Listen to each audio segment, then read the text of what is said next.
እኛ ጋር የመስራች የለም። ሸርካ ወረዳ ላይ ትላንት ሌሊት ለዛሬ አጥቢያ 3 ሰዎች ተገድለዋል፣ 4 ሰዎች ታግተዋል ሲሉ የአርሲ ዞን ሀገረ ስብከት ተናግረዋል። በኦሮሚያ ዞን አርሲ የሚሰሙት ነገሮች ከሰሞኑ ደስ አይሉም። ከቀን ቀንም እየባሰ ይገኛል። ያለፈው ጥቃት ውሳኔ ሳያገኝ ግድያው በየጊዜው እየቀጠለ ነው።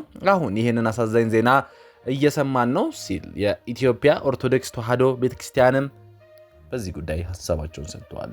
በኦሮሞ ክልል አርሲ ዞን ሸርካ ወረዳ ታጣቂዎች አሁንም ምዕመናን ላይ ግድያና እገታ መፈጸማቸውን የዞኑ ሀገረ ስብከት እና የኢትዮጵያ ኦርቶዶክስ ቤተክርስቲያን ትላንት አመሻሽ ላይ ተናግረዋል።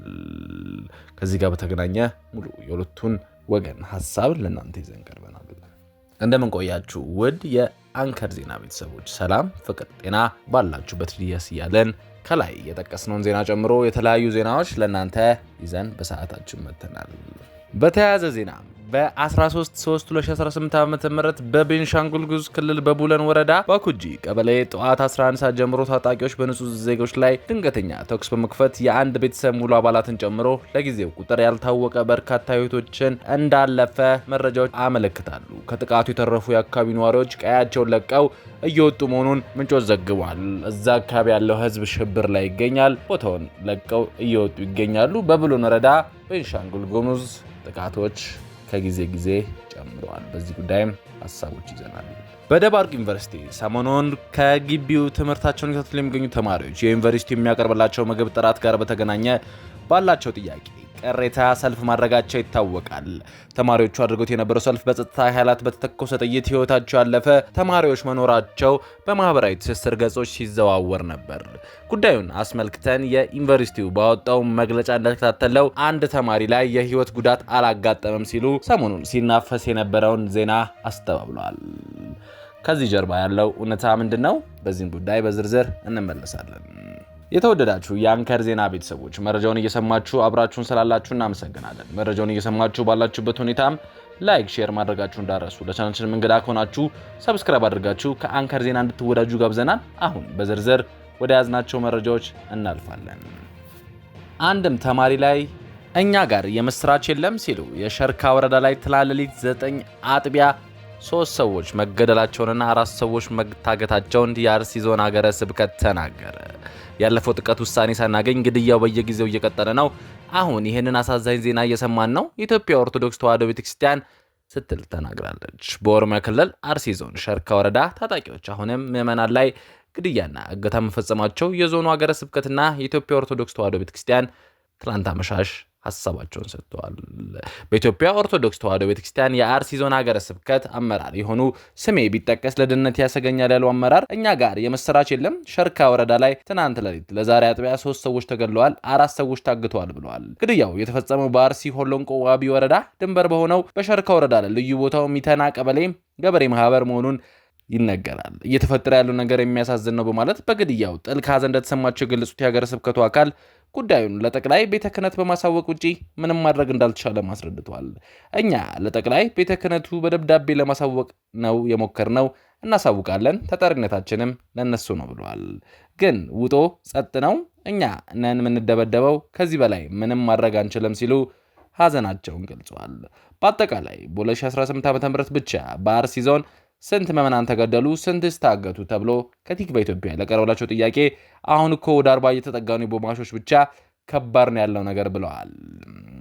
ወደ ዞኑ ጸጥታ አካላት ያደረግነው ሙከራ ባይሳካም አዲሱ በሸርካ ወረዳ የግድያና እገታ ጥቃት ተሰምቶ እንደሆነ በዞኑ የሚፈጸመው ተከታይ ጥቃት እንዲያቆም ምን እየሰራች እንደሆነ የኢትዮጵያ ኦርቶዶክስ ቤተክርስቲያን ህዝብ ግንኙነት ማብራሪያ ጠይቀናል። በዚህም በቤተክርስቲያኗ የህዝብ ግንኙነት መመሪያ ኃላፊ የሆኑት መጋቢ ሰላም ቶልቻ ትላንትን አዲስን የሸርካ ወረዳ ጥቃት መድረሱ እንደሰሙና እንዳጣሩ ገልጸው ትክክል ነው፣ 3 ሰዎች እንደተገደሉ፣ 3 ወይ 4 ቁጥራቸው በውል ያልታወቁ ሰዎች እንደታገዱ መረጃው ደርሰኛል ብለዋል። ተጨማሪ ዝርዝር እየተሰበሰበ መሆኑን የተናገሩት መጋቢ ሰላም ሰለሞን ግድያው አልቆመም፣ እንደቀጠለ ነው፣ ሊቆምም አልቻለም ብለዋል። ታዲያ ጥቃቱን ለማስቆም በቤተክርስቲያኗ በኩል ምን እየተሰራ ነው ሲል ለቲክቫ ኢትዮጵያ ላቀረበላቸው ጥያቄ ባለፈው የቀረበልን ሪፖርት በማጣራት አድርገን ከቦታው ባለው መዋቅር ቋሚ ሲኖዶስ በጉዳይ ተወያይቶ መግለጫ አውጥቷል። መግለጫውንም ለሚመለከተው አካል እንዲደርስ አድርገናል የሚል ምላሽ ሰጥቷል። ከዚህ በኋላ ቋሚ ሲኖዶስ ልኳኑም ያመጣው ሪፖርት ቀርቧል። በቀጣይ ቅዱስ ሲኖዶሱ የሚሰጠው ውሳኔ በመጠበቅ ላይ ያለብን። ያለፈው ጥቃት ውሳኔ ሳያገኝ ግድያው በየጊዜው እየቀጠለ አሁንም ይሄንን አሳዛኝ ዜና እየሰማን ነው ብለዋል። በአርሲ ዞን ባለፉት 3 ዓመታት በታጣቂዎች በተከታታይ እየተፈጸመ ያለው ጥቃት በሚያስቆም ባለመገኘቱ በ2014 ዓ.ም ግድያና እገታ ቀጥሏል። አዲስ ግድያና እገታ በተፈጸመበት ሸርካ ወረዳ ብቻ ባለፉት ዓመታት ከ120 በላይ ምዕመናን መገደላቸው ቲግቫ ኢትዮጵያ የደረሰው መረጃ ያመለክታል። ከዚህ ጋር በተገናኘ አንድም ተማሪ ላይ የህይወት ጉዳት አላጋጠመም ሲል ደባርቅ ዩኒቨርሲቲ ተናገረ።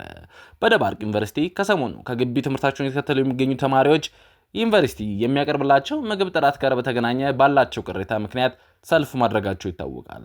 ተማሪዎቹ አድርጎት የነበሩ ሰልፍ ላይ በጸጥታ ኃይላት በተተኮሰ ጥይት ህይወታቸው ያለፈ ተማሪዎች መኖራቸውን በማህበራዊ ትስስር ገጾችም ሲዘዋወር ነበር።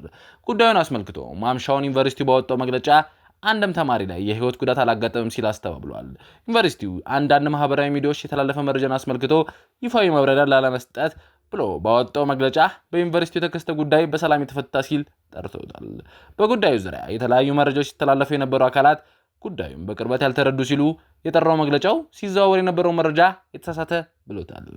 ዩኒቨርሲቲው በመግለጫው ዩኒቨርሲቲውና እንግዳ የመቀበል ጠንካራ ባህል ያለው የአካባቢው ህዝብ ባደራ የተረከባቸውን ተማሪዎች ደህንነት የመጠበቅ ግዴታው በአግባቡ እየተወጣ ሲሆን አንድም ተማሪ ላይ የህይወት ጉዳት አላጋጠምም ብለዋል። ይሁን እንጂ በተማሪዎችና በጸጥታ መካከል ግጭት ተፈጥሮ እንደነበረ ያስተባበለው መግለጫው በግጭቱ አካላዊ ጉዳት ያጋጠማቸው ተማሪዎች የተወሰኑ ካምፓስ ፖሊሶች ተገቢው ሕክምና እየተደረገላቸው ነው ሲል ንግግሩን ያጠናቅቃል። በቤንሻንጉል ጉሙዝ ክልል በቡለን ወረዳ በኩጂ ቀበሌ ጠዋት 11 ሰዓት ጀምሮ ታጣቂዎች በንጹሃን ዜጎች ላይ ድንገተኛ ተኩስ በመክፈት የአንድ ቤተሰብ ሙሉ አባላት ጨምሮ ለጊዜው ቁጥራቸው ያልታወቁ በርካታ ሰዎች ህይወታቸው እንዳለፈ የአዩዛ ሀበሻ ምንጮች ከትላንት ጀምሮ እየተናገሩ ይገኛሉ። ከጥቃቱ የተረፉት የአካባቢ ነዋሪዎችም ቀያቸውን ለቆ እየወጡ እንደሆነ ምንጮች እየገለጹ ይገኛሉ። በቤንሻንጉል ጉሙዝ በቡለን ወረዳ ተደጋጋሚ ጥቃቶች እየደረሱ ይገኛል። የአካባቢውን ልዩ ኃይልና ሚሊሻዎች በዚህ ላይ ተሳትፏቸው እስከምን ድረስ ነው በሚል ማጣራት እያደረግን ነው። በቅርቡ ለእናንተ ምናቀርበው ይሆናል። የተወደዳችሁ ተመልካቾቻችን ለሰዓቱ የያዝናቸው ዜናዎች ይህን ይመስላሉ። የዩቲዩብ ገጻችንን ሰብስክራይብ፣ ሼር፣ ላይክ በማድረግ አጋርነታችሁን አሳዩን። ሰናይ ጊዜ